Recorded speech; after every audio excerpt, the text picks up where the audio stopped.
አላት። መርየምም መልካም ንግግር ተናገር ወይም ጠይቅ አለችው። ዮሴፍም ቡቃያ ያለ ዘር ይበቅላልን አላት። መርየምም አዎን ይበቅላል አለችው። ዮሴፍም አረንጓዴ ቅጠልስ ዝናብ ሳያገኝ መብቀል ይችላልን አላት። መርየምም አዎ መብቀል ይችላል አለችው። ዮሴፍም ያለ ወንድ ሴት ልጅ ብቻ መውለድ ትችላልን አላት።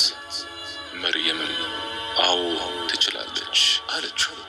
መርየምም ቀጠል አድርጋ ዮሴፍ ሆይ አላህ ቡቃያ የፈጠረ ቀን ያለ ዘር እንደፈጠረው አታውቅምን?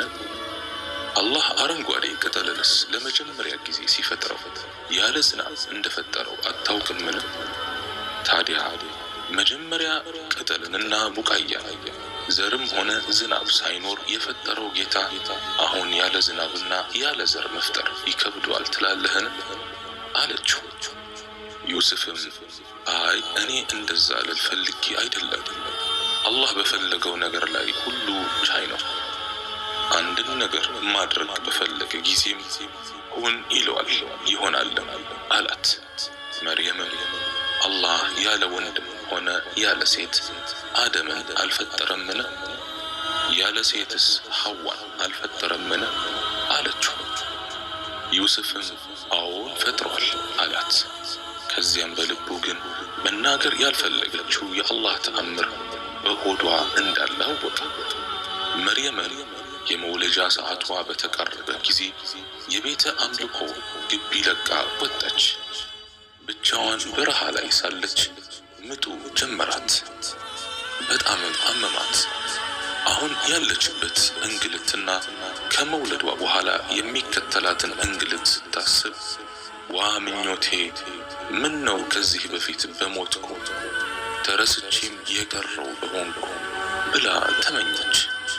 በመጨረሻም ወደ አንድ የደረቀ የቴምር ዛፍ ዘንድ በመጠጋት ልጇን ኢሳን ተገላገለች።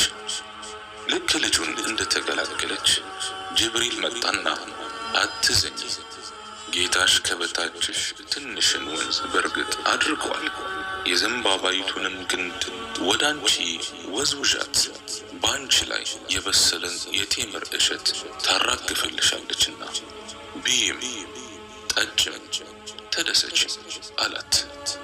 በልታ ስታበቃም ጅብሪል ማንም ሰው ሊያናግርሽ ቢፈልግ እኔ ለአርራህማን ማንንም ሰው ላላናግር ጾሜያለሁ በይ አላት። ኢብሊስም መርየም ልጇን ከተገላገለች በኋላ ወደ እስራኤላውያኑ ካህናት በመሄድ የመርየምን መውለድ ነገራቸው። ካህናቱም በጣም በመቆጣት ይዝቱባትም ጀመሩ። ከዚያም መርየም ልጇን ተሸክማ ወደ ቤተ አምልኮ መጣች። ሁሉም ተሰብስቧል። ገና ፊት ለፊታቸው ብቅ ስትል የሃሩን እህት ሆይ አባትሽ መጥፎ ሰው አልነበረም፣ እናትሽም አመንዝራ አልነበረችም አሏት። የሃሩን እህት ያሏት ሳሊሕ ሰዎችን በሃሩን ስለሚመሰሉ ነው። እሷም ምንም መልስ ሳትሰጥ ሕፃኑን እንዲያናግሩ ወደ ልጇ አመላከተቻቸው። ሁሉም በሁኔታዋ በመገረም ዚና ያደረገችው አንሷት እኛ ላይ ታሾፋለች እንዴ እያሉ ከተነጋገሩ በኋላ በአንቀልባ ያለን ሕፃን እንዴት እናናገራለን አሏት።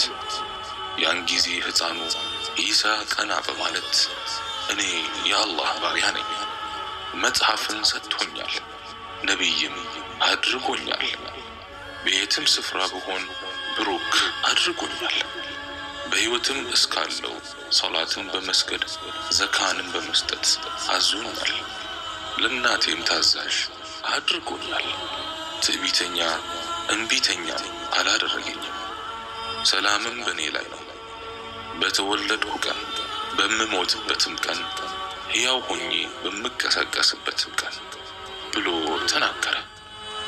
ይህን የሕፃኑን ንግግር በሰሙ ጊዜ ሊወግሯት ተሸክመው የመጡትን ድንጋይ